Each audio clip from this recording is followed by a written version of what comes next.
की जानकारी हमको बताई है, तो हम तो आपको भी बताइए के रूप में ही मानते हैं, विशिष्ट अतिथि के रूप में नहीं मान सकते। तो विशिष्ट अतिथि, मुख्य अतिथि, ये तो एक सिंबॉलिक, हम तो केवल सुनने के लिए आते और भाषण देके उसमें मनोबल बढ़ा के चले जाते। लेकिन आपने अपने वक्तव्य में जो चीजें आपने हमें अवगत कराई वो पहली बार सुनी हमने, तो इसलिए हम आपको भी बहुत बहुत धन्यवाद देते हैं। और सारंग देव साहब का तो धन्यवाद इसलिए कि शहर का जो नाम एक नेशनल और इंटरनेशनल लेवल पर इतने विषयों पर आप यहाँ पर आए दिन कॉन्फ्रेंस होती है। मतलब मेरे हिसाब से तो गवर्नमेंट की यूनिवर्सिटी भी उदयपुर में है, दूसरी भी यूनिवर्सिटी है। हमारे उदयपुर में 5 यूनिवर्सिटी होने के बावजूद विद्यापीठ में जब आपने काम संभाला है तब से इतने सेमिनार्स होते हैं और नेशनल और इंटरनेशनल लेवल के लोग यहाँ आते हैं। और जब हम मीडिया और पेपर के माध्यम से जब पढ़ते हैं तो हम भी जागरूक होते हैं। तो ये जागरूकता जो आप जो दे रहे हैं शहर को, उसके लिए भी हम दिल की गहराइयों से आपका बहुत बहुत साधुवाद व्यक्त करते हैं। जो विषय जो आज उसमें तो मुख्य वक्ताओं ने बोल ही दिया, हम क्या बोले। लेकिन हाँ, ये जरूर है कि हमारी इस धरती का ही प्रताप है, इस धरती का ही एक महत्व है कि भगवान एकलिंगनाथ यहाँ के स्वयं शासक थे और महाराणा दीवान थे।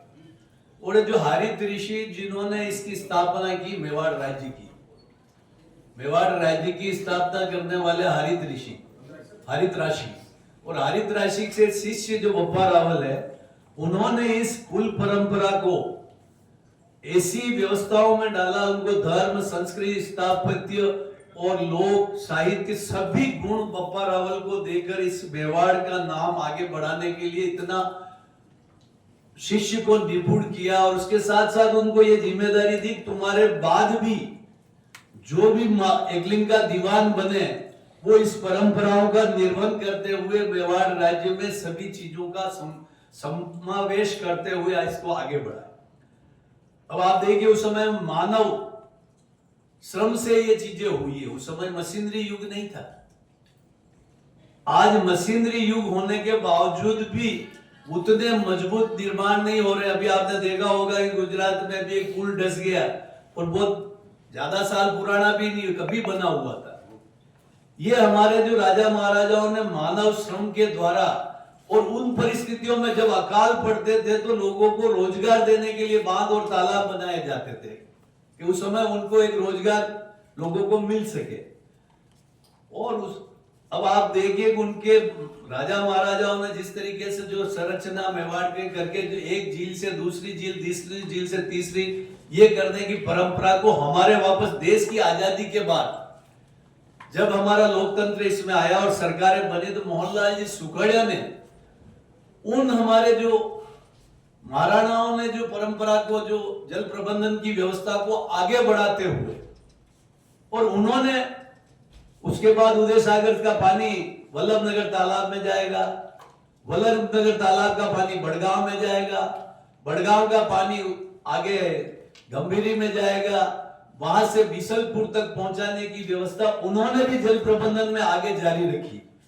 इसके अलावा भी सुखड़िया जी ने सोचा कि अगर कभी मानसून कमजोर रहेगा, पानी की आवक कम हो जाएगी, तो हमारी झीलें न सूख जाए, तो उन्होंने ऊपर के पहाड़ों में वापस देवास परियोजना को बनाई। और उस समय में उनके कार्यकाल में मानव श्रम से, जब मशीनें नहीं थी, और पहला चरण उन्होंने देवास का पहला प्रोजेक्ट उन्होंने मानव श्रम से किया, जिसमें भी पहाड़ों को खोद के सुरंग बनाई गई। तो ये इस धरती का ही प्रताप है कि एकलिंगनाथ के आशीर्वाद से, कि महाराणाओं के बाद हमारे जन नेताओं ने, जन सेवकों ने भी उस कार्य को आगे बढ़ाया।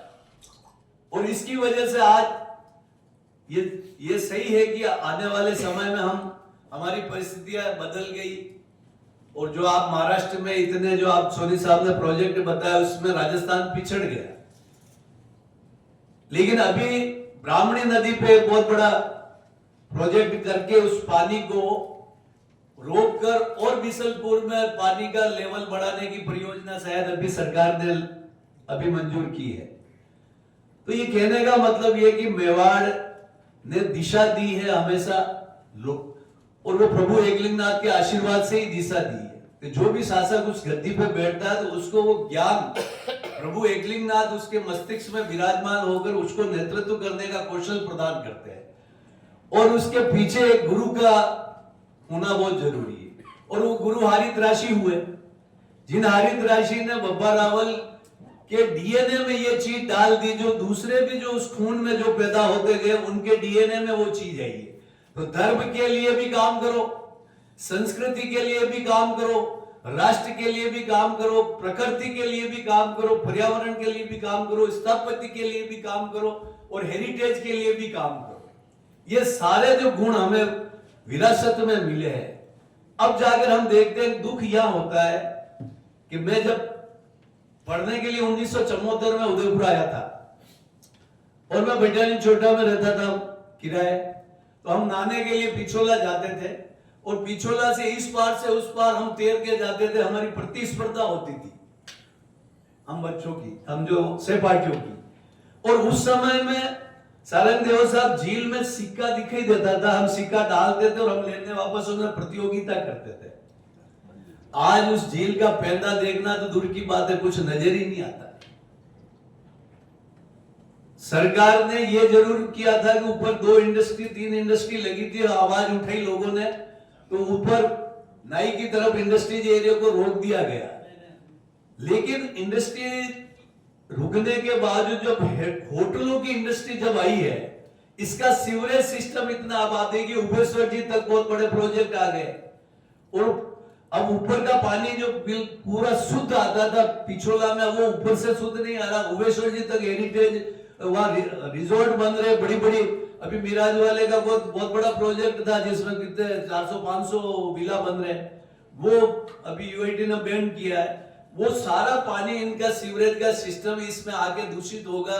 अभी होटलें तो वैसे ही यहाँ की दूषित करके पूरा पानी दूषित हो चुका, लेकिन ऊपर से आने वाला शुद्ध पानी उसी को दूषित हो जाए और पहाड़ियां कट रही है। तो हमें तो एक मूवमेंट, यहाँ उदयपुर के गणमान्य नागरिक बैठे हैं और एक बड़े विस्तार स्तर पर सारंग देव साहब के नेतृत्व में एक बहुत बड़ी टीम बननी चाहिए। उसमें सभी लोग, सामाजिक संगठन, राजनीतिक संगठन, जो भी धार्मिक संगठन, जो भी एनजीओ वगैरह, सबको जोड़ते हुए एक विशाल, ये उदयपुर के पर्यावरण और उदयपुर के जो झील और पहाड़ को बचाने के लिए एक बहुत बड़ी संघर्ष समिति बनाकर इसकी विरासत जो हमें मिली है पुरखों द्वारा, वो हम बचा नहीं पा रहे और हमारे आंखों के सामने खत्म होता जा रहा सारा। और वो आने वाले समय में पीढ़ियां हमें माफ नहीं करेगी। तो हम ये चाहते हैं कि आज की इस गोष्ठी में अमरचंद जी बड़वा के लिए सच्ची श्रद्धांजलि वही होगी। हम झीलें और इन पहाड़ों को अगर बचाने में कामयाब रह गए तो उनके लिए सच्ची श्रद्धांजलि होगी।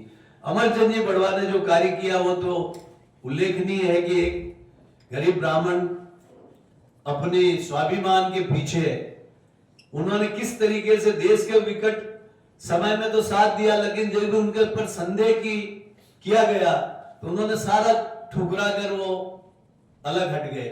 और जब अंतिम संस्कार के लिए उस व्यक्ति के पास कफन भी मौजूद नहीं था, ऐसा स्वाभिमानी व्यक्ति।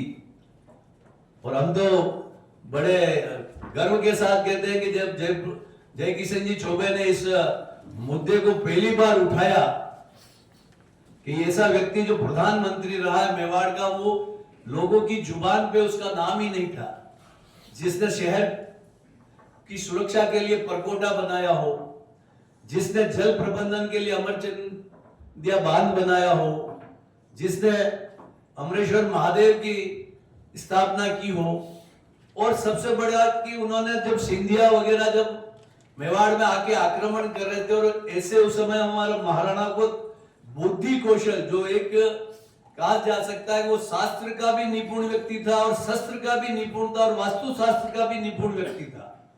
उन्होंने जो मेवाड़ के लिए विकट समय में जो नेतृत्व करके मेवाड़ को जो सुरक्षित रखा, ऐसे व्यक्तित्व के लिए जो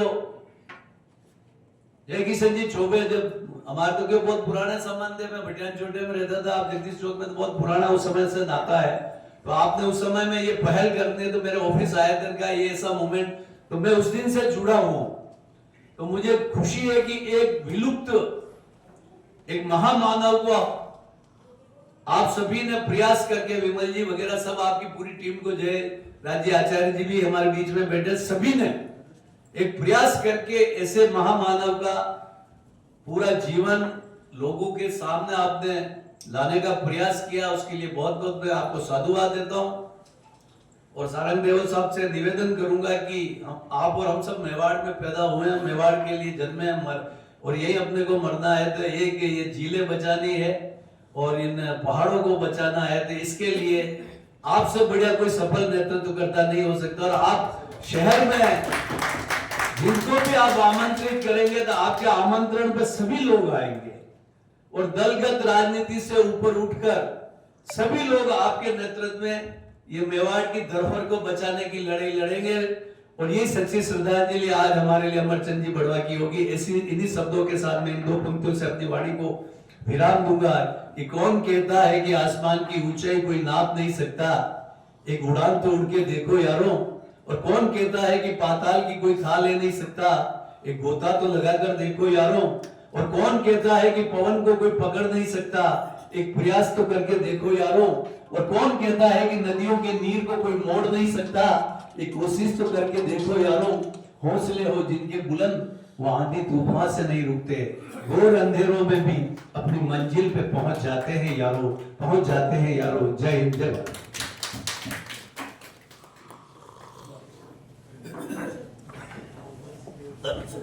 बहुत ही ओजस्वी उद्बोधन जो भी कुलपति महोदय ने बोल दिया, मैं बोल दिया इससे पहले। वाकई में बहुत ही ओजस्वी उद्बोधन प्रस्तुत किया आपने, बहुत बहुत आभार, धन्यवाद। अब मैं